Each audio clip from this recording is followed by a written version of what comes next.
पिछले भाग में आपने देखा कि साक्षी अपने परिवार के साथ एक नए घर में शिफ्ट हुई है, जहां उसे एक अजीब गुड़िया मिलती है। साक्षी उसे अपना दोस्त बना लेती है, लेकिन अब उसकी मां नहीं चाहती कि साक्षी एक पुरानी और अजीब दिखने वाली गुड़िया के साथ खेले, इसलिए वो उसे फेंकने को कहती है, जिससे साक्षी नाराज हो जाती है और सबसे बात करना बंद कर देती है। अब आगे साक्षी ने पिछले 2 दिनों से पापा मम्मी से बात नहीं की थी। दादी सुनीता ने कई बार उसे बहलाने की कोशिश की, लेकिन हर बार वो कमरे में जाकर अपना रूम लॉक कर देती। बार बार खाने के लिए बुलाने पर भी वो कमरे से बाहर नहीं आ रही थी। राम सिंह खाना खिलाकर आया है अभी साक्षी को, लेकिन पता नहीं क्या हो गया है लड़की को। हम सबसे तो बात ही नहीं कर रही है, ना हमारे कहने से खाना खा रही है। नौकरों के हाथ से खाना मंजूर है, लेकिन हम लोगों से नहीं। कुछ सुनाई दे रहा है माँ जी? साक्षी के कमरे से बातें करने और हंसने की आवाजें सुनाई दे रही हैं। अपने डॉल से बात कर रही है, लेकिन हमें देखकर ऐसे मुंह बनाती है जैसे शक्ल भी देखना ना चाहती हो। बेटा, होता है बच्ची है, उसे वो गुड़िया अच्छी लग रही है, इसीलिए उसे इतना लाड दिखा रही है। अभी उसे अच्छा बुरा नया पुराना कहाँ समझ आता है। खत्म करो इस बात को और कह दो सॉरी। इकलौती बेटी की हालत देखकर और सुनीता के कहने पर रेवती और राज साक्षी को सॉरी बोल देते हैं। सॉरी सुनकर साक्षी अपने पिता से जाकर लिपट जाती है। अच्छा, आइसक्रीम खाने चले? फिर तुम्हें नए टॉयज भी दिला देंगे, तो तुम्हें इस पुरानी डॉल से नहीं खेलना पड़ेगा। नहीं चाहिए आपकी आइसक्रीम और ना ही नई डॉल, मैं ऐसे ही ठीक हूँ। साक्षी अपने डॉल को कसकर सीने से लगा लेती है और फिर से जाकर बेड पर उससे खेलने लगती है। उसी रात रेवती, जाओ और जाकर साक्षी की वो डॉल उठाकर स्टोर रूम में रख दो। मैं नई डॉल लाया हूँ, वो उसके रूम में रख देना। सुबह जब उस सुंदर सी डॉल पर उसकी नजर पड़ेगी तो अपनी उस गंदी सी डॉल का ख्याल भी नहीं आएगा उसे। रेवती देर रात गए साक्षी के कमरे में दाखिल होती है। साक्षी अभी गहरी नींद में सोई हुई थी। रेवती उसके हाथ से डॉल लेने की कोशिश करती है, लेकिन जैसे ही वो गुड़िया को स्पर्श करती है उसे एक जोरदार झटका महसूस होता है। ऐसा लगा जैसे करंट लग गया हो। क्या था ये?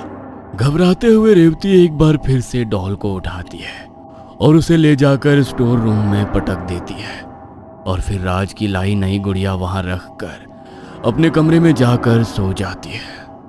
अगले दिन राज और रेवती बड़े खुश थे कि अब उन्हें उस मनहूस सी दिखने वाली डॉल की शक्ल नहीं देखनी पड़ेगी। लेकिन सुबह 8 बजे जब साक्षी अपने कमरे से बाहर आती है तो साक्षी के हाथों में फिर से वो डॉल दिखाई देती है। साक्षी बेटा, ये डॉल कहाँ से आई तुम्हारे पास? माँ की बात सुनकर साक्षी खिलखिलाकर हंसने लगती है। ये डॉल तो मेरी है ना, तो और कहाँ जाएगी? लेकिन बेटा, मैंने देखा था, सुबह ये घर में कहीं नहीं थी। पापा, वो एमिली मेरे साथ हाइड एंड सीक का खेल खेल रही थी। वो छुपी हुई थी और मुझे ढूंढने के लिए कह रही थी। तुम्हें किसने कहा वो तुम्हारे साथ हाइड एंड सीक खेलने के लिए छिपी है? अरे मम्मा, एमिली ने बताया, और कौन बताएगा? उसने मुझे आवाज लगाकर कहा मुझे उसे ढूंढना होगा। सुबह 5 बजे बिस्तर पर सो रही साक्षी की नींद एक आवाज से टूट जाती है। साक्षी को सुनाई देता है कि कोई उसे पुकार रहा है। साक्षी, उठो साक्षी, वरना तुम हार जाओगी। साक्षी, ये कौन है जो मुझे बुला रहा है? अरे, एमिली कहाँ चली गई? वो तो मुझे अकेला छोड़कर कहीं नहीं जाती। मैं एमिली हूँ साक्षी, आओ मुझे ढूंढो और बाहर निकालो। साक्षी आवाज का पीछा करते हुए स्टोर रूम में पहुंच जाती है। एमिली, मैंने पकड़ लिया, तुम स्टोर रूम में हो ना? ठीक पहचाना, आओ मुझे बाहर निकालो। साक्षी दरवाजा खोलकर स्टोर रूम में जाती है और एक बॉक्स के अंदर रखी हुई डॉल एमिली को बाहर निकाल लेती है। आपको पता है, जब मैंने एमिली को आइस पाइस कहा तो एमिली जोर से हंसने लगी और उसके बाद मैं उसे अपने रूम में ले आई। इतना कहकर साक्षी हंसते हुए वापस अपने कमरे में जाकर खेलने लगती है। साक्षी की बातें सुनकर रेवती और राज का सर चकरा गया था। ये क्या बातें कर रही है?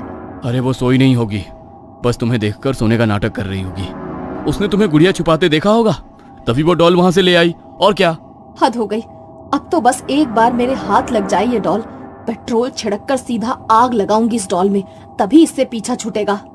रेवती के इतना कहते ही साक्षी की चीखों की आवाज सुनाई देने लगती है। सभी लोग दौड़कर साक्षी के कमरे में पहुंचते हैं तो सामने का नजारा देखकर उनकी सांसें थम सी जाती हैं। साक्षी आग आग चिल्ला रही थी और उसके फ्रॉक के फिल से आग की लपटें उठ रही थी। राज, कुछ करो मेरी बच्ची। राज दौड़कर कंबल उठाता है और साक्षी के फ्रॉक को उसमें लपेटकर आग बुझा देता है। बहुत जलन हो रही है मम्मा, बहुत दर्द हो रहा है मम्मा। हल्का सा बन हुआ है, मम्मा दवाई लगाएगी, ठीक हो जाएगा। एक बात बताओ बेटा, ये सब हुआ कैसे? आग कैसे लगी? मुझे नहीं पता पापा, अचानक आग जलने लगी। कमरे से पेट्रोल की महक भी आ रही है। यहाँ पेट्रोल कौन लेकर आया? समझ नहीं आ रहा क्या हुआ, कैसे हुआ। मैडम, बेबी के कमरे में तो आज कोई गया ही नहीं। हमारा पूरा स्टाफ तो अभी अंदर आया है। साक्षी के साथ हुए इस हादसे ने सभी को हिलाकर रख दिया था।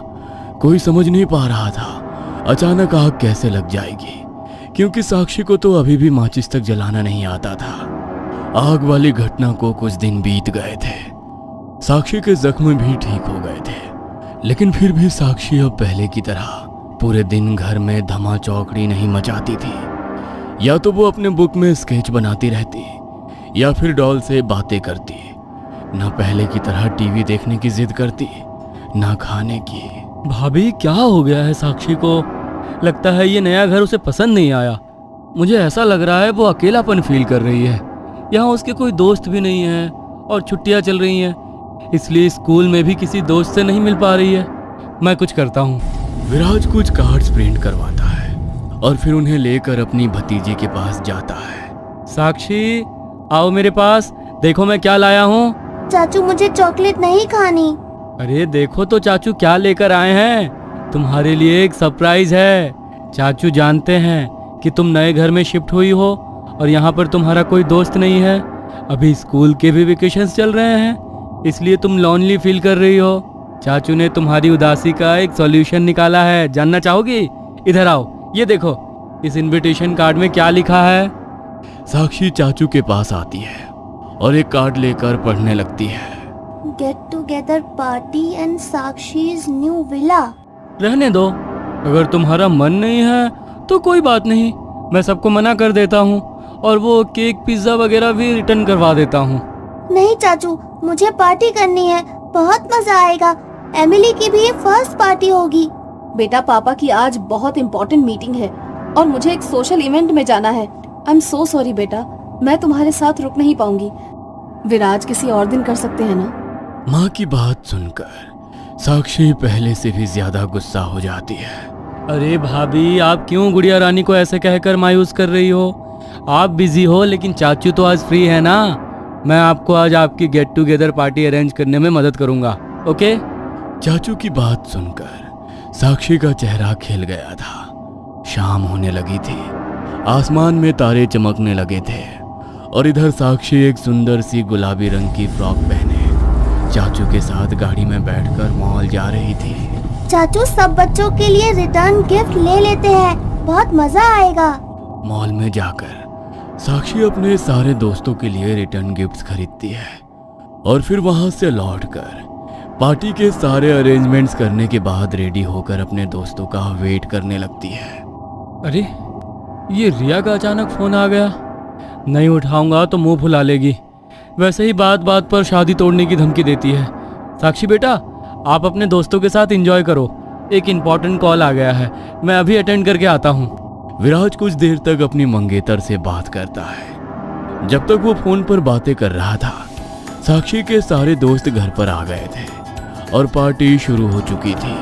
अरे साक्षी, आओ ना हमारे साथ खेलो। क्या वहाँ एक कोने में बैठी हुई हो? पार्टी तो तुमने ही दी है और तुम ही एक कोने में गुमसुम बैठी हुई हो। नहीं, मैं अपनी फ्रेंड को अकेला नहीं छोड़ सकती। तुम लोग एंजॉय करो, मैं यहीं ठीक हूँ। कौन सा फ्रेंड? हमें तो कोई नजर नहीं आ रहा। ये है ना मेरी न्यू फ्रेंड, मेरी डॉल एमिली। अरे साक्षी, डॉल को फ्रेंड कौन बनाता है और कहाँ से ली तुमने ये अजीब सी डॉल? कितनी गंदी लग रही है। ये डॉल कुछ अजीब नहीं लगती। इसके चेहरे पर ये रेड रेड क्या लगा है? कितनी अजीब सी है इसकी आंखें। मैं होता तो इसे टच भी ना करता। छी छी। तुम दोनों जाओ यहाँ से, मुझे तुमसे कोई बात नहीं करनी। साक्षी को चिंटू और हर्ष का डॉल का मजाक उड़ाना बहुत बुरा लग रहा था, इसलिए अब वो गुस्से में एक कोने में बैठी हुई थी। चिंटू और हर्ष साक्षी के पास चले गए थे, लेकिन वो पार्टी में सभी बच्चों से साक्षी की डॉल की तरफ इशारा करके मजाक कर रहे थे। अचानक चिंटू और हर्ष जाकर दीवार से टकरा जाते हैं और जमीन पर गिर पड़ते हैं। एक तरफ वो दोनों दर्द से करा रहे थे और दूसरी तरफ साक्षी उन्हें देखकर जोर जोर से हंस रही थी। साक्षी का ये अजीब बिहेवियर पार्टी में किसी को भी समझ में नहीं आ रहा था। चिंटू और हर्ष लगातार दर्द से करा रहे थे।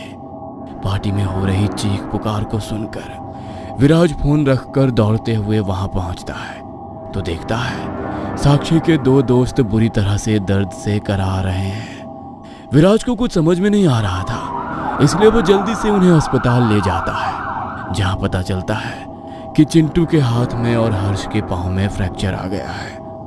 पार्टी में हादसा होने के बाद सभी पेरेंट्स अपने बच्चों को लेकर वापस अपने अपने घर चले जाते हैं। अगले दिन बेटा क्या हुआ था पार्टी में? कैसे उन दोनों को इतनी चोट लगी? झगड़ा किया क्या दोनों ने? जो हुआ अच्छा हुआ, उनके साथ ऐसा ही होना चाहिए। साक्षी ये क्या बोल रही हो तुम? अपने दोस्तों के बारे में ऐसे कौन कहता है? देख रही हूँ आजकल बहुत अजीब बिहेव करने लगी हो। पहले मॉल में तुमने इतना बड़ा तमाशा कर दिया और अब अपने दोस्तों के लिए ऐसे बोल रही हो। रेवती ने देखा जब वो अपनी बेटी को डांट रही थी, उस समय साक्षी अपने हाथ में पकड़ी डॉल को देखकर मुस्कुरा रही थी। ये क्या है साक्षी? मैं तुमसे बात कर रही हूँ ना, और तुम अपनी डॉल को देखकर मुस्कुराए जा रही हो। ये मेरी दोस्त है मम्मा, मैंने बताया था ना। मैंने इसका नाम भी रखा है एमिली। अच्छा है ना? ये दोस्त है? ऐसे खिलौनों को दोस्त कौन बनाता है?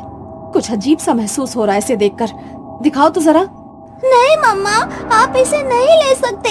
एमिली नाराज हो जाएगी। मैंने एमिली को प्रॉमिस किया है कि मैं इसे हमेशा अपने साथ ही रखूंगी, किसी को नहीं दूंगी। साक्षी बोल रही थी, तभी रेवती के पास एक फोन आता है। बेटा तुम्हारे फ्रेंड अनु की माँ का कॉल था। हम लोग अभी हर्ष और चिंटू से मिलने जाएंगे। उनकी तबीयत सही नहीं है ना। अनु और उनकी मम्मा भी आ रहे हैं, तुम भी रेडी हो जाओ। मैंने कहा ना, उनके साथ जो हुआ अच्छा हुआ। मैं उनसे मिलने नहीं जाऊंगी। बेटा वो आपके बेस्ट फ्रेंड है, ऐसा क्यों बोल रही हो आप? आपका झगड़ा हुआ क्या उनसे? बोला ना मुझे नहीं जाना। इतना कहकर साक्षी गुस्से में वहां से चली गई थी। कुछ समझ नहीं आ रहा, ये ऐसे क्यों रिएक्ट कर रही है? आप प्लीज थोड़ा ख्याल रखेंगी इसका। मैं हॉस्पिटल होकर आती हूँ। आखिर क्या चल रहा है रेवती के घर में? साक्षी के अजीब बर्ताव का कारण क्या समझ पाएगी रेवती? क्या आने वाला समय कोई अनहोनी लेकर आएगा? जानने के लिए देखना ना भूले कहानी का अगला भाग। और हाँ दोस्तों, कहानी अगर पसंद आई हो तो हमारे channel once upon a time Hindi को सब्सक्राइब जरूर करें और बेल आइकन को प्रेस करना ना भूलें।